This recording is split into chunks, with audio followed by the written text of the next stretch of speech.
Hi, this is part 3 of my chat with Mika Nash from Insley Nash Textile, Print and Dye Consultancy. If you're thinking about starting a fashion business, a fashion brand, or maybe a textiles studio, it's really worth a listen and you might get some tips and ideas. I'm Kerry O'Brien, and my goal is to help you get started on your fashion career goals, whether that's fashion and textiles or just fashion alone. There might be some ideas sparked from these conversations, I hope. Today, my chat with specialist in bespoke textiles, Mika Nash, continues, and we're talking about the importance of sampling in textiles and toiling in fashion. We're also discussing the importance of scale, placement, and colour, but also the importance of economics on the decision making as a fashion designer. Mika gives her insight into what she feels you can't cut corners on, and I realised in the conversation that we all kind of just need to let go a bit.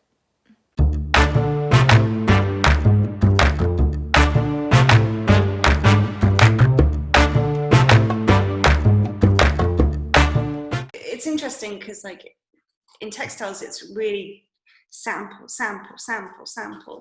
and I think within fashion design, although that is still the same mantra, it's like toile this and toile this and toile this, but it's considered such a different thing. And we've had so many fashion designers who are not prepared to sample, who are not prepared to trial the things. And I think you've got to trial it in the real fabric. I mean, you can do as many toiles as you like.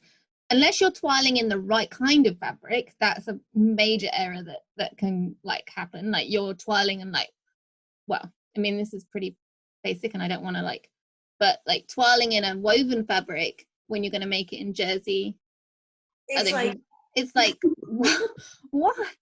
And then I mean, I'm sure people don't do that, but just saying. But that happens, and then if you're toiling in jersey and but you're not toiling in the jersey that has the print on, so you don't necessarily know which direction you want the print, and you're not doing it in the right places and the placement and all those kind of things. That's the one thing that used to wind me up so much. Oh, I'll just do it like tiny, but how big are you going to print it? Oh, about this big. Well, it's good. And then you print the final thing and the actual scale, and it looks really pixelated. Oh, it's really heavy. Yeah. A big image. yeah it's difficult. I think that's I don't know why. I mean, I don't know whether that's in the training of someone in fashion or whether that's, I don't know, maybe it is the culture of being how fashion designers are taught, not to do all of that. I wonder if a lot of it actually has to do with the economics and I'm sure that's a major part, definitely. I just know that I kind of had to bite the bullet when I was starting my business in the one of the collections, and I was like, you know what, it's no point just spending lots of money on toiling with the wrong fabrics, and then you do twice the amount of toiles because you suddenly realize that it's not working. It's not going to work in the real fabric. It's kind of like light bulb moment. I need to toile in the real fabric. Exactly.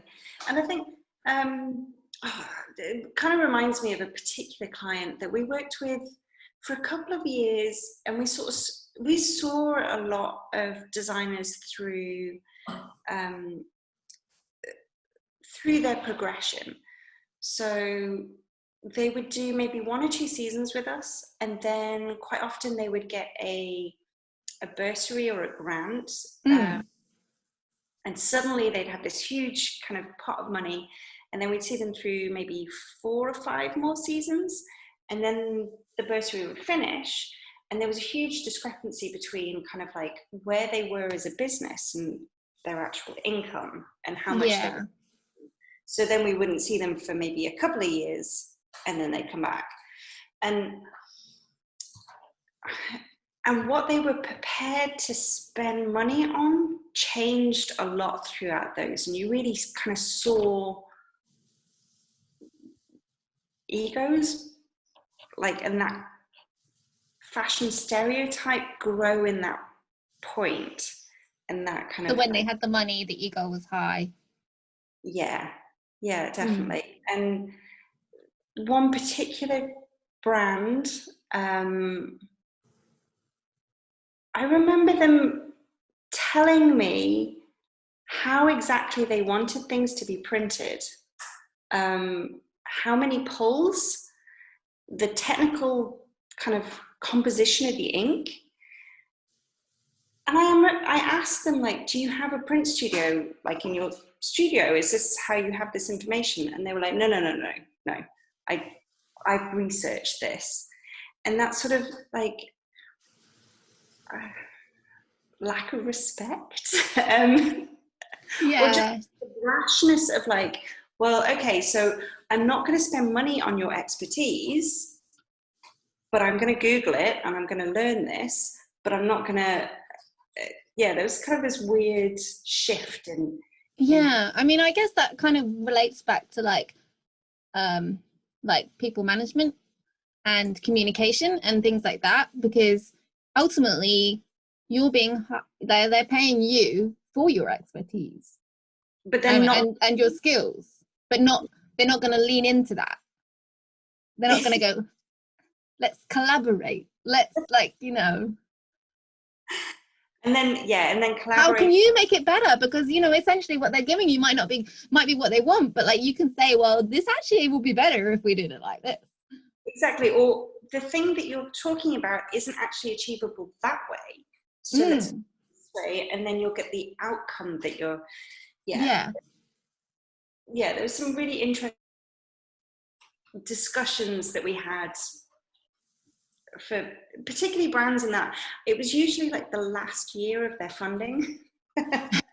Things got really stressful. And it was, I think, because there was that tension between not wanting to spend money, but the knowledge of needing to toile it in the right fabric, for example, or print it in the right fabric. But so trying to match that up somehow. Yeah. And what we ended up doing was not spending money in the right ways and wasting our time. Yeah. I did see a really I watched one of the programs on couture, and it was on Dior, and I saw how the designer, he printed out the print on paper, but like in the actual size, and then he laid it, so they had the toile in the fabric, but it wasn't printed, so they had the toile up, and then he laid the paper on top of the toile. And I thought that was a really good way of doing it, because you got like the proportion and the colors and the placement, and then he knew he could take it down and then put it on the fabric pieces how we wanted it printed. And such a cheap way of doing it. Yeah. I was like, wow, I wish I knew that. Now I do. But I think there's some things that, and this is like a life lesson really, there's some things you just can't cut corners on. Yeah. And what would you say that is in printing and tech? Testing it properly. I think the combination of colours and scale on the actual fabric, I mean, yes, you can print it out on paper, but it's not going to be the same colour necessarily, because the inks are all different. It's like when you see something on a computer screen, it's one colour. You can see it on a different computer screen, it'd be another colour, like another yellow tone. So many different things that go into colour, isn't there? Exactly, yeah. But also I think the thing is that like what you see on the knowledge as well, of like investing in the right knowledge. So spending 5 hours of your life learning about the process of screen printing when you're never going to screen print yourself, I would say it's probably not the best sort of use isn't it? Yeah. Spending 5 hours of your life coming to terms with the fact that what you see on your computer screen and what you see in real life are not the same. And being okay with that and happy with that is probably more useful. Yeah. And accepting that. maybe that's what we all need to learn as like in fashion and textiles, is like the ability to accept things that aren't what you want or expect. Yeah, and being open to those, being open to it being less rigid, less